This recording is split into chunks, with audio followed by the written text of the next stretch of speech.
ढाई अक्षर का प्रेम जो है ये देश को भी बदलेगा, परिवार को भी बदलेगा और आपके रिश्तों को भी मजबूत करेगा। सलमान भाई ने कहा, मैं सोशल मीडिया पे देख रहा था कि हिंदू तो ऐसे हैं कि अगर उनके पैर से चींटी मर जाए तो वो कई बार अफसोस करते हैं। अपने मिट्टी में जन्मे और अपने ही मिट्टी का नाम रोशन करना काफी गर्व का काम होता है। जी हाँ, एक छोटे क्षेत्र से, एक छोटे राज्य से निकलकर महानगर में अपना नाम बनाना, वो भी आलोक सिन्हा जैसा, वो काबिले तारीफ है। जी हाँ, राष्ट्रीय जनशक्ति सेवा संघ जैसे एनजीओ को रन करना कोई छोटी मोटी बात नहीं, जो कि विषय सिर्फ और सिर्फ स्त्रियों के ऊपर, हमारी माँ बेटियों के ऊपर निर्भर है, आधारित। जी हाँ, आज हमारे स्टूडियो में खास बातचीत करेंगे आलोक सिन्हा जी से, जो कि बिहार से आए हैं और दिल्ली जैसे महानगर में एक अपना ऐसा पहचान बना चुके हैं कि लाखों करोड़ों लोग आज उन्हें अपना मार्गदर्शन समझते हैं। फाउंडेशन से जुड़ी और सबसे इम्पोर्टेंट जहां से वो बिलोंग करते हैं, यानी कि बिहार से, तो बिहार के लोग भी काफी इस चीज को देखेंगे और उनकी बात को समझेंगे और सुनेंगे। चलिए मिलवाते हैं आलोक सिन्हा जी। सर, तो ये जो राष्ट्रीय जनशक्ति सेवा संघ जो फाउंडेशन है, जो एनजीओ है, वो कब स्थापित हुआ, जड़ें किसने बनाई इसकी, ये सबसे पहला सवाल रहेगा मेरा। देखिए, ये 2014 में हम लोगों ने इसका स्थापना किया और स्थापना करने के पीछे जो मकसद रहा कि आपने निर्भया कांड सुना होगा जो दिल्ली में हुआ और पूरे देश को झकझोर कर रख दिया। उस दिन हम लोगों ने प्रण किया कि अब किसी बेटी पर जुल्म नहीं होगा और 2014 में आदरणीय उदय साहे जी के नेतृत्व में राष्ट्रीय जनशक्ति सेवा संघ की स्थापना हुई और बेटी रक्षा देश सुरक्षा जैसे मुहिम के साथ हम लोगों ने पूरे देश में कुछ किया और वहाँ लोगों को समझाने का, अवेयर करने का कि बेटी है तो कल है, बेटी नहीं है तो कुछ भी नहीं है। जैसे हम लोग कहते हैं, मैं बिहार से हूँ, अभी आपने इंट्रोडक्शन में भी कहा कि बिहार है तो बहार है, तो उसी तरीके से हमने कहा कि बेटी है तभी कल है। तो एक निर्भया जो हम लोगों का रहा कि निर्भया कांड होने के बाद अब दूसरी कोई निर्भया नहीं होगी, लेकिन हम लोग अभी उसमें बहुत ज़्यादा उसको रोक नहीं पाए हैं। लेकिन अभी एक नए मुहिम के साथ हम लोग पूरे देश में अवेयरनेस कर रहे हैं कि सही सोच, युवा जोश साथ आए, देश को रेप एवं दहेज मुक्त बनाए। सर देखिए, जब लक्ष्मी घर में, जब बेटी पैदा होती है तो लोग कहते हैं लक्ष्मी पैदा होता है, लेकिन वो लक्ष्मी पैदा तो होती है, लेकिन जो पुरुषों की जो सोच होती है, जैसे पुरुष प्रधान देश भी है, पुरुषों की सोच कभी नहीं बदलती। काफी लोग बोलते हैं लक्ष्मी पैदा हुई है तो लक्ष्मी बाई भी बनाओ, दुर्गा भी बनाओ। तो मेरा सवाल ये रहेगा कि निर्भया केस के बाद कैंडल मार्च तो आप लोग निकालते हैं, काफी एनजीओ निकालते हैं, क्या महिलाएं आज दिल्ली की सड़कों में सुरक्षित है? आज भी रेप केस होते हैं और मासूम के साथ होते हैं। पहले तो, अभी क्या होता था कि लोग बोलते हैं कि लड़कियों की चरित्र ऐसे है, कपड़े ऐसे हैं, आकर्षण करते हैं, तो पुरुष क्यों नहीं आकर्षित होंगे? ये काफी सवाल और ये सब सुनने को मिलता है। और आपको एक दुखमय बात बता दूं कि महिलाओं के मुख से ही बातें सुनने को मिलती है कि वो कपड़े छोटी पहनती है इसलिए पुरुष का मिजाज गड़बड़ा जाता है। ये कहाँ तक, मतलब रोकथाम इसका हो ही नहीं रहा है। कैंडल मार्च निकालने से क्या बच्चियां सुरक्षित है? देखिए, मैं श्रेया आपको बताना चाहूँगा, जो आपने कहा कि ये पुरुष प्रधान देश है और आपने दूसरा कहा कि महिलाएं कहती हैं कि ये छोटे छोटे कपड़े पहनती हैं इसलिए बच्चियों के साथ ऐसा हो रहा है। तो आप बताएं कि इसमें दोषी कौन है, पुरुष है या महिला है? तो अगर देखें, मैं बेटियों की लड़ाई लड़ रहा हूँ, लेकिन ये सच्चाई से भी मुंह नहीं फेरेंगे। जो भ्रूण हत्या होती है वो पुरुष के पेट में नहीं होता है, वो महिलाओं के गर्भ में ही किया जाता है। और अगर आज अभी मैं बैठा हुआ हूँ और मैं आपको सोचूं कि आपको जान मारना है, मेरे को आपको पकड़ना है, तो आप अपने बचाव के लिए कुछ तो करेंगे। तो मेरा मानना ये है कि अगर किसी बेटी के साथ गलत हो रहा है तो उसमें सबसे ज्यादा जिम्मेवार पुरुष नहीं, महिला है। तो महिला अगर अपने रूप में आ जाए, क्योंकि हम लोग देखिए नवरात्रि में देवी के रूप में पूजते हैं, दीपावली में लक्ष्मी के रूप में पूजते हैं, और जब हमारी माँ गुस्सा होती हैं वो काली के रूप में दिखना शुरू हो जाती है। तो जिसके अंदर 3 रूप है उस पे कोई शोषण कैसे कर सकता है? जरूरी है कि महिलाएं जागें, और बहुत सारे ऐसे चीज आते हैं। अब तो धीरे धीरे समाज भी बदल रहा है, लेकिन महिलाओं ने अपने अधिकार का गलत यूजेस करना शुरू कर दिया, जिससे कि हम जब कभी जाते हैं और कहते हैं कि हम बेटी रक्षा देश सुरक्षा से आए हैं, हम लोग बेटियों की लड़ाई लड़ रहे हैं, तो आज की महिलाएं ही कहती हैं, जो माताएं हैं, कि आप बेटियों की नहीं, आप बेटों की लड़ाई लड़ो। आप देखो पीछे क्या हुआ, किसी को काट के ड्रम में भर दिया जा रहा है, वो कौन कर रहा है? किसी को पहाड़ से फेंक दिया जा रहा है, वो कौन कर रहा है? कई ऐसे केसेस आते हैं कि पुरुष बिल्कुल ठीक होता है, साफ होता है, स्वच्छ होता है, लेकिन उस पे केस लगा दिया जाता है कि जी मेरे साथ इन्होंने बदतमीजी की है। तो मैं आपके चैनल के माध्यम से ये भी कहना चाहूंगा कि महिलाओं को भी अपने अधिकार को समझना चाहिए और अधिकार का सदुपयोग करना चाहिए। और पुरुष, आपने पुरुष प्रधान देश कहा, इसलिए मैं पुरुषों से अपील करूंगा कि अगर हमारे ही घर में हमारी माताएं, हमारी बहनें अगर सेफ नहीं है तो हम भारत माता की जय कैसे कर सकते हैं? बचपन से आज तक जब भी कुछ किया तो सबसे पहले हमने भारत माता की जय का नारा लगाया। ये भारत जो है इतना पवित्र नाम है, उस पवित्रता को अगर हम बचाने में सक्षम नहीं हुए तो लानत है हमारे पुरुष होने पे। तो हम लोग लड़ाई लड़ रहे हैं, आगे भी लड़ेंगे, क्योंकि हम नहीं चाहते कि हमारे देश में रेप और दहेज जैसा कोढ़ बचा रहे। जैसे सरकारें पोलियो का इलाज किया, हैजा का इलाज किया, अगर सरकार चाहते तो ये भी इलाज हो सकता है, तो मुमकिन। तो सबसे पहले हमें सोच बदलनी होगी कि वापस दूसरी निर्भया ना बन सके, या फिर उसके साथ कोई भी वैसी प्रताड़ना ना हो सके। प्रधानमंत्री नरेंद्र मोदी का सुझाव है, हम दो हमारे लिए। जनसंख्या की जो प्रॉब्लम है वो एक जटिल प्रॉब्लम बनता जा रहा है।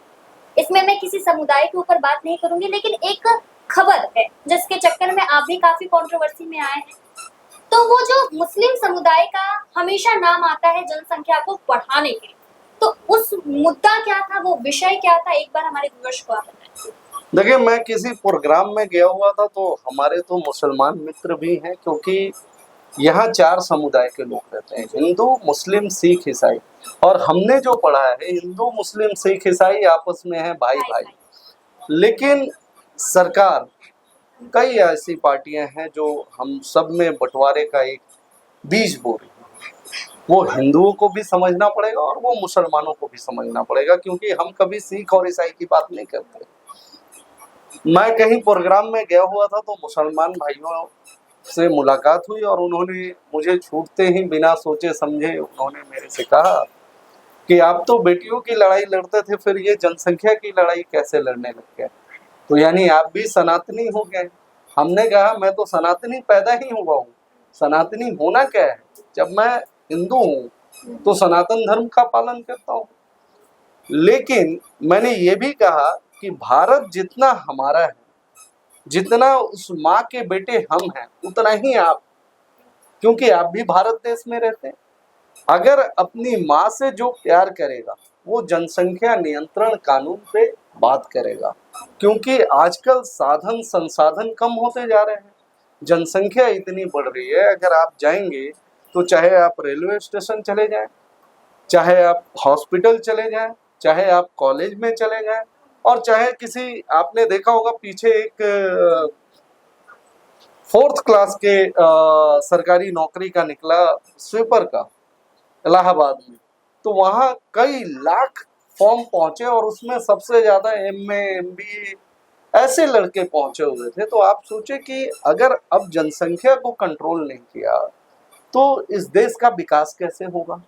अब आप समझे कि अगर हम छोटे से जगह पे 500 लोग खड़े होते हैं और हम छोटे से जगह पे 5 लोग खड़े होते हैं, तो डिफरेंसेस आएंगे। हमारे काम करने का तरीका बदलेगा, हमारी सोच बदलेगी, और जितना पॉपुलेशन बढ़ेगा, हमारे पास इतना साधन संसाधन नहीं है कि हम उनको बहुत ज़्यादा एजुकेटेड कर पाए, हम उनको अच्छी फैसिलिटी दे पाए। और मैं तो देखें, मैं तो साफ सीधा बात करता हूँ, मुझे लगता है कि हम 21वीं सदी में बैठ के आज भी हम मुफ्त का खाना चाहते हैं, सरकार से डिमांड करते हैं जी 3 किलो राशन मिल रहा है, 5 किलो राशन दो। सरकार से डिमांड राशन की नहीं करनी है, सरकार से हमें नौकरी की डिमांड करनी है, इंफ्रास्ट्रक्चर की डिमांड करनी है कि हमें फ्री नहीं चाहिए, हम आपको कुछ करके देंगे तब आप हमको रिटर्न दो। जी बिल्कुल। लेकिन सर, सबसे यहाँ पे अहम सवाल है, क्योंकि आप बेटियों को बचाते हैं, बेटियों के ऊपर आपका एनजीओ इतना बड़ा काम करता है और अच्छा काम करता है, लेकिन अगर मैं गूगल के आंकड़ों की बात करूँ तो सलीम या फिर अमीर, यही होता है नाम बच्चियों के रेप पे। कोई राहुल, कोई किशन, कोई अभिषेक नहीं होता। होता कौन है? सलीम ने मारा, अकबर ने मारा, यही नाम आता है। तो आप देखिए, इसमें तुष्टीकरण की राजनीति भी शामिल है। साथ ही साथ यहाँ पे धर्म का भी बड़ा मुद्दा उठता है। अगर राजनेता को वोट कमाना हो तो धर्म का मुद्दा छेड़ दो। मतलब अभी पॉलिटिक्स और अभी लोग ऐसे हो गए हैं कि महिला हो या फिर पुरुष हो या फिर कोई भी हो, उनको मतलब नहीं है कि उनकी जान जा रही है, उनको अपना सत्ता, अपनी कुर्सी मजबूत करनी है। तो ये सवाल अहम है। देखिए श्रेया, मैं इसमें बहुत कुछ नहीं कहूँगा, लेकिन मैं इतना जरूर कहूँगा कि कई बार मैं लोगों के बीच में जाता हूँ और लोग कहते हैं कि आप पढ़े लिखे हैं, अच्छा बोलते हैं, तो आप चुनाव क्यों नहीं लड़ते। हमने कहा देखो, दो पक्ष हैं अभी तक देश के अंदर, एक पक्ष और दूसरा विपक्ष, और दोनों साथ बैठे होते हैं। हम कितनी भी कड़वी बातें करेंगे, अभी अगर मैं बैठ के आपसे कड़वी बातें करने लगूं तो मैं बहुत ज्यादा बातें कड़वी नहीं कर सकता, क्योंकि पक्ष और विपक्ष दोनों एक साथ बैठ रहे हैं। तो हमने कहा कि हम बाहर रह के एक निष्पक्ष बनाए, और जो ये सलीम और जो आप अंसारी की जो बात कर रहे हैं, जो मुसलमानों की आप बात कर रहे हैं, ऐसा नहीं है कि हिंदू गलत नहीं, भाई हिंदू भी गलत है, मुसलमान गलत है, तो हिंदू भी गलत है। लेकिन मुसलमानों का गलत होना, इसका कारण समझिएगा, रेशियो ये है कि मुसलमान के बच्चे, आप सबसे ज्यादा कैप्चरिंग देखिएगा, आपको सिलाई का दुकान मुसलमानों का मिलेगा, नॉनवेज का दुकान मुसलमानों का मिलेगा, आप एसी का कोई काम करने वाला है तो वो मुसलमान करेगा। तो कहीं ना कहीं हम डायरेक्टली या इनडायरेक्टली हम एक दूसरे से जुड़े हुए हैं। दूसरी चीज है कि हम लोग इतने राजनीति में फंस चुके हैं कि हम ईर्ष्या की भावना में आ गए हैं कि ये हिंदू की बच्ची है तो इसको किसी तरीके से बहलाओ फुसलाओ और इसको साथ ले लो, और साथ लेके उसको, जिसको हम लव जिहाद की बात करते हैं, तो ये जिहादी सोच जो है, मैं इसको आतंकवादी सोच मानता हूँ। ये जिहादी नहीं है, ये आतंकवादी है। क्योंकि अगर कोई घाव नासूर होने लगे तो उसको हम काटते नहीं है, सीधा हटा देते हैं। तो ऐसे लोग समाज में आपको अगर मिलते हैं तो उनको बायकॉट कीजिए, चाहे वो हिंदू हो, चाहे वो मुस्लिम हो, चाहे सिख हो। क्योंकि हमारा घर कौन सा है, हम सोचते हैं हम जिस 50 गज के मकान में रह रहे हैं, 100 गज के मकान में रह रहे हैं, वो घर हमारा नहीं है। ये पूरा भारत हमारा घर है, यही हम 4 समुदाय के लोग रह रहे हैं। आप किसी कंट्री में बताओ जहाँ 4-4 समुदाय के लोग एक साथ रह रहे हो और धर्म निरपेक्षता के साथ रह रहे हो, सबकी अपनी अपनी आजादी हो, सबकी अपनी अपनी बोलने की, चलने की, खाने की, पीने की, रहने की। लेकिन ये भारत ही ऐसा रंगीन और ऐसा देश है जहां हम सब अपने अपने मन से कुछ भी कर सकते हैं। अगर इस भारत में रहने वाले, चाहे वो हिंदू हो, मुसलमान हो, कोई भी जाति धर्म का लोग हो, अगर इस भारत को प्रेम नहीं करता है तो वो दुर्भाग्यपूर्ण है। और चाहे वो हिंदू की बच्ची हो, चाहे वो मुसलमान की बच्ची हो, बेटियों का कोई परिभाषा नहीं है। हम ये नहीं कहते कि वो मुसलमान की बेटी है हम उसको नहीं बचाएंगे, अगर भारत दहेज मुक्त होता है, भारत रेप मुक्त होता है, तो बेटी सभी बेटियां ही कहलाएंगी, वो चाहे मुस्लिम की बेटी हो, हिंदू की बेटी हो, सिख की हो, ईसाई की हो। तो हम जो लड़ाई लड़ रहे हैं, हम राजनीति नहीं करने के लिए लड़ रहे हैं, हम राष्ट्रनीति करने के लिए लड़ रहे हैं। पर सर, धर्म को तो राजनीति में टाना ही जाता है। जैसे कि अभी एक मुद्दा बहुत ज्यादा चल रहा है, अगर आप रूबरू हो तो मैं बता दूं, प्रेमानंद महाराज और अनिरुद्ध महाराज। प्रचारक कौन होते हैं, पंडित कौन होते हैं? वही जो हमारे सनातन धर्म और हिंदुत्व का प्रचार मतलब भगवान से लोगों तक अच्छे सुचारू रूप से पहुंचा सके। अनिरुद्ध महाराज ने अपने कथा, बहुत बड़े कथावाचक है, उन्होंने वो हिंदुत्व का ज्ञान बखान करते रहते हैं, लेकिन उन्होंने अपने एक कथा में कहा है कि जो 15 से 25 साल की महिलाएं होती है जो लिविंग रिलेशनशिप में रहती है, वो कहीं भी मुंह मार के आ जाती है। जिसके बाद ये कंट्रोवर्शियल मुद्दा धर्म का था, लेकिन इसमें राजनीति ने भी अपनी छलांग मार दी। तो कहाँ तक आपको सही लगता है कि ऐसे प्रचारक को फॉलो करना चाहिए, जो कि भारत माता, महिला सबसे ज्यादा जरूरी है, उसी के नाम को, अस्तित्व को बदनाम कर रहे हैं? देखें, ये हमारे लिए एक अफसोस की बात है कि हमने वेस्टर्न कल्चर को अपनाया। लिविंग रिलेशन तो हमारे यहाँ था ही नहीं। और आप जब वृंदावन, आप जब मथुरा आप जाएंगे तो वहां देखेंगे कि हमने तो जींस पहनना शुरू कर दिया, हमने टॉप पहनना शुरू कर दिया। मैं किसी पहनावे पे कोई बोल नहीं रहा हूँ, ये मैं सिर्फ आपको समझाने के लिए सपोज कर रहा हूँ। ये सबकी लाइफ है, कोई कैसे भी पहने, कैसे भी रहे, हम उसको कह नहीं सकते। लेकिन मैं कहना इतना चाहता हूँ आपके चैनल के माध्यम से कि वही बाहर के लोग आते हैं और यहाँ राधे राधे करते हैं, यहाँ राम राम करते हैं, और हम उनके कपड़ों को पहनते हैं। हम अपनी सभ्यता को छोड़ रहे हैं, हम अपनी संस्कृति को छोड़ रहे हैं। हम कितने भी मॉडर्न हो जाए, हमारी मॉडर्न होने का परिभाषा ये नहीं है कि हम कपड़े में बदलाव करें। मॉडर्न आदमी पढ़ाई से होता है, मॉडर्न अपने काम से होता है, मॉडर्न अपने संस्कार से होता है, जो मेरा मानना है। और जो प्रेमानंद महाराज और जो अनिरुद्ध आचार्य जी की बात कर रहे हैं कि अनिरुद्ध आचार्य जी को ऐसा नहीं कहना चाहिए था, इसलिए नहीं कहना चाहिए था कि वो एक सनातन के प्रचारक हैं और इससे कई लोग आहत हो सकते हैं। अगर कोई गलत भी कर रहा है तो समझाने का तरीका अलग होना चाहिए। हम किसी के लिविंग रिलेशन पे बात नहीं कह सकते, हम किसी के कपड़ों पे बात नहीं कह सकते। अगर बात लिविंग रिलेशन की भी है तो मैं यही कहना चाहूंगा कि देखिए, सब आजाद हैं, लेकिन जब तक आप खुद संतुष्ट नहीं हो जाते, आप उस देश में रहते हैं जहां सीता ने पैदा किया, आप उस देश में रहते हैं जहां कृष्ण का जन्म हुआ। आप सोचे कि आप उस देश में रहते हैं जहां विष्णुपद जैसी जगह है कि मरने के बाद भी लोग वहां जाते हैं, किस लिए? आत्मा की शांति के लिए, और लोग बाहर से आते हैं। हम देने वाले लोग हैं, हम सिर्फ देंगे, हम लेंगे नहीं। हमने लोगों को साड़ी पहनना सिखाया, हमने लोगों को खाना खाना सिखाया, हमने लोगों को पूजा करना सिखाया, हमने लोगों को प्रेम करना सिखाया। तो हम सिर्फ देंगे श्रेय, हम देने वाले हैं, तो हमें लेना क्यों है? अगर हम लिविंग रिलेशन की जो बात करते हैं, हम लोग आम तौर पे इसको इंगेजमेंट के तौर पे हम लोग देखते हैं कि इंगेजमेंट कर दी और उसके बाद लड़कियां साथ जा रही हैं। लेकिन रहना, आप जब रहते हो, किसी के साथ रहते हो, देखो आज क्या है, आज लोगों का विश्वास हटते जा रहा है जी। विश्वास हटने की वजह से लोगों का जो रिलेशन है वो मजबूत नहीं बन पा रहा है। आप चाहे लड़की हैं, आप जब हमारे साथ कहीं जाती हैं, आप खौफ में जीती हैं। आज तो वो समय आ गया है कि लड़के भी खौफ में जीने लग रहे हैं।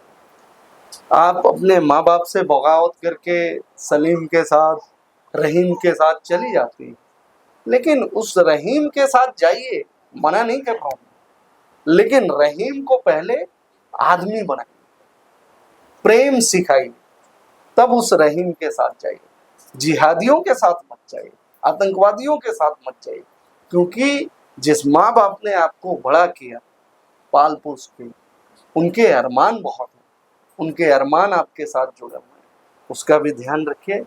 और ये भारत सोने का चिड़िया था, है और रहेगा। और ये हम और आप जैसे लोग जो काम कर रहे हैं इस देश के लिए, मैं कई बार बोल चुका हूँ चैनल पे कि मैं राजनीति नहीं करता हूँ, इसलिए मुझे राजनीति बात करनी आती नहीं है। बहुत बार लोग कहते हैं कि यार आपने अस्पष्ट क्यों बोला, थोड़ा घुमा के बोलते। मैं बोला मैं राष्ट्रनीति करने आया हूँ भाई। राजनीति सभी करेंगे तो देश का विकास नहीं होगा, विनाश होगा। जब आप देखें कि अंग्रेज भी थे तो लोग राष्ट्रवादी थे, राष्ट्रनीति करते थे, कुछ ही राजनीति करते थे, और उसी का परिणाम निकला कि यहाँ से अंग्रेज भाग चुके। और आज भी आप राजनीति करो, लेकिन राष्ट्र प्रथम, देश पहले, उसके बाद ही कुछ होना चाहिए। और वो कोई भी समुदाय हो, देश से अगर गद्दारी कर रहा है तो आप समझो कि वो आपके अपने खुद के परिवार से भी गद्दारी करेगा। बिल्कुल सर, आपने सही कहा। देश में जो पाश्चात्य संस्कृति का जो काला चादर है वो बढ़ता जा रहा है, तो लोगों को सबसे पहले अपनी सोच बदलनी होगी। बहरहाल इस पर हम नहीं जाएंगे, अभी हम जो आपका एनजीओ है उस पर ही बात करेंगे कि ये एनजीओ किस तरह से बेटियों की सुरक्षा के लिए कार्यरत है, किस तरह से काम करता है, और सबसे इम्पोर्टेंट, अगर हमारे कोई व्यूवर्स को आपके एनजीओ से जुड़ना हो तो किस तरह से जुड़े, कोई वेबसाइट हो तो एक बार वो भी हमें बता दें। देखिए, ये तो एनजीओ ऐसा है कि आज आप जाने कि हम लोग बेटियों की लड़ाई लड़ते हैं, तो आप भी एक बेटी हैं और आप हमारे साथ जुड़ गए। और जब किसी बेटी पे कोई समस्या आती है, कोई दहेज के लिए परेशान कर रहा है, कोई ससुराल वाला है या कोई है, तो हम लोग उसको जाते हैं, समझाते हैं। क्योंकि मेरा मानना है, आपने एक मूवी भी देखा होगा 2.5 अक्षर प्रेम के, तो मेरा मानना है कि आज का जो टाइम है वो लड़ने लड़ाने का टाइम नहीं है, आज का टाइम प्रेम का है। क्योंकि मेरे कई दोस्त हैं जो, अफसोस होता है मुझे कहते हुए कि कई दोस्त हमारे यंग होने के बावजूद हार्ट अटैक से चले गए, और फिर लगता है कि यार कल ही तो मिले थे, आज क्या हो गया। कई हमारे रिश्तेदार हैं, कई हमारे जानने वाले, आपके भी होंगे। जी बिल्कुल। आज हम लोग बहुत ज्यादा पैनिक होते हैं, तो पैनिक को हटा देना है और प्रेम को जोड़ देना है। जब आप प्रेम में आ जाएंगे तो आप मुस्कुराने लगेंगे, और ये 2.5 अक्षर का प्रेम जो है, ये देश को भी बदलेगा, परिवार को भी बदलेगा, और आपके रिश्तों को भी मजबूत करेगा। आज कई ऐसे उदाहरण हैं कि जहां भाई बहन को मार देता है, जहां बेटा अपने माँ को मार देता है। आप कल्पना करें कि क्या हम ऐसा समाज चाहते हैं? तो हम लोगों का अवेयरनेस प्रोग्राम चलता है, हम लोग नुक्कड़ मीटिंग करते हैं, नुक्कड़ नाटक करते हैं, घर घर जाके लोगों को अवेयर करते हैं। कई सारे लोग हमारे साथ जुड़े हुए हैं, और आजकल सोशल मीडिया का भी जमाना है, और आप जैसे कई साथी बंधु हैं जो कई बार बुला लेते हैं अपने चैनल पे, तो उससे भी लोगों तक हम अपने मैसेज को पहुंचाते हैं कि सिर्फ अपने अंदर कुछ लेना देना नहीं है, ये फ्री का है, सिर्फ अपने अंदर मानवता ले आओ, और जब मानवता आएगा तो आपको प्रेम हो जाएगा। एक मुसलमान भाई ने कहा, मैं सोशल मीडिया पे देख रहा था, कि हिंदू तो ऐसे हैं कि अगर उनके पैर से चींटी मर जाए तो वो कई बार अफसोस करते हैं। बिल्कुल, राम राम क्या हो गया हमसे, क्या हो गया हमसे। तो ये जो लोग कहते हैं कि ये हिंदू मुस्लिम का राइट होगा, तो उसने बड़ा अच्छा कहा कि हमें नहीं लगता कि हिंदू मुसलमान का कभी दुश्मन हो सकता है। और मेरा भी मानना है कि मुसलमान कोई अलग थोड़ी है, आपके घर में रहने वाला आपका या तो दोस्त होगा या संबंधी होगा। और देखें, आप गणेश की पूजा लोग करते हैं, अभी आपने देखा होगा कांवड़ चला तो कांवड़ में कई मुसलमान गए, छठ भी कई हिंदुओं को। मुस्लिम करते हाँ, हैं, काफी तो फेस्टिवल। ये आप जो इस तरीके का देखते हैं, ये अनपढ़ लोग हैं, चाहे वो हिंदू में हो चाहे मुसलमान में हो, कि ये अनपढ़ लोग हैं जो बीज बोने का काम कर रहे हैं। कई बार क्या होता है, एक अफवाह जो र्यूमर हम बोलते हैं कि उसने सुना कि यार वहां बारिश आ रही है, अब आ रही है नहीं। पहले गांव में लोग कहते थे कि कौवा कान लेके चला गया, तो जो नहीं पढ़ा है वो साला कौवा के पीछे भागने लगेगा, वो कान नहीं देखेगा। तो वही सेम कंडीशन आ गया है कि हम रिवर्स हो चुके हैं। हम सुनी सुनाई बातों को जाके कहते हैं और फिर उसका एक अफवाह फैलता जा रहा है, जो कि ऐसा है नहीं। अगर ऐसा जिस दिन हुआ उस दिन आप समझिए कि इस देश में क्या होगा। और ये देश ये 4 पिलर से चल रहा है। जैसे घर के लिए हम पिलर लगाते हैं इसलिए कि हमारा घर मजबूत हो, वैसे ही ये 4 पिलर हैं जो हम इसलिए इनको खड़ा कर रखे कि हमारा भारत मजबूत हो और कोई भी बाहर का देश हमें आंख दिखाने से पहले कई बार सोचे। और आदरणीय माननीय प्रधानमंत्री मोदी जी ने कई काम किए। आप देखिए ट्रिपल तलाक का मामला, अगर वो ऐसा मुसलमानों के लिए सोचते तो ऐसा करते ही नहीं। कोरोना काल में भी देखें सारी फैसिलिटी, और फिर फैसिलिटी क्यों नहीं देंगे, वो अलग थोड़ी है हमसे। ये देश तो एक ही है ना। अब देखें राज ठाकरे को देख लो, भाषा के नाम पे एक ही देश में बंटवारा हो रहा है। अब वो तो हिंदू है, बिल्कुल, उनको कौन बोलेगा। तो जो गलत है उसको बोलिए। यह देश भाषा के नाम पे नहीं बटेगा। ये भारत है और भारत का हर व्यक्ति आजाद है बोलने के लिए। वो जय महाराष्ट्र भी बोलेगा, जय बिहार भी बोलेगा। तो मैं अपने व्यूअर को कहना चाहता हूं कि अगर आप हमसे जुड़ना चाहते हैं तो आप www.rashtriyjanshakti.org के माध्यम से जुड़ सकते हैं। यह हमारा नंबर है 9891706666। आप फोन करके कॉल करके भी जुड़ सकते हैं और जरूर जुड़ें। हम सब एक मंच पे आकर जब बेटियों को बचाने लगेंगे तो बेटियां सुरक्षित हो जाएंगी और उस दिन हम गर्व से कहेंगे कि ये पुरुष प्रधान देश है और हम मर्द हैं और हमारे घर में हमारी बहन बेटियों को कोई छेड़ नहीं सकता, कोई कुछ कह नहीं सकता। और जहां बेटियां गलत होंगी हम उनको समझाने का भी काम करेंगे। ये आप सुन रहे थे आलोक सिन्हा जी को, जो बिहार से ताल्लुक रखते हैं और राष्ट्रीय जनशक्ति सेवा संघ, जो एक बहुत ही बेमिसाल एनजीओ है जो महिलाओं के लिए कार्यरत है, बेटियों के सुरक्षित और सुरक्षा के लिए कार्यरत है। आज आप उनको सुन रहे थे लाइव पॉडकास्ट में। कैसे लगे आपको उनके विचार, हमें कमेंट बॉक्स में जरूर बताइएगा। और सबसे अहम बात यह है कि सबसे पहले अपनी सोच को बदलिए। सोच अगर आपका सही रहेगा तो सामने वाला व्यक्ति भी आपको एकदम सही और सटीक दिखाई देगा। ऐसी वीडियोस के लिए हमारे साथ बने रहें। सब्सक्राइब करें हमारे YouTube चैनल समाचार 24+ को और लेटेस्ट अपडेट के लिए बेल आइकन पर क्लिक करें।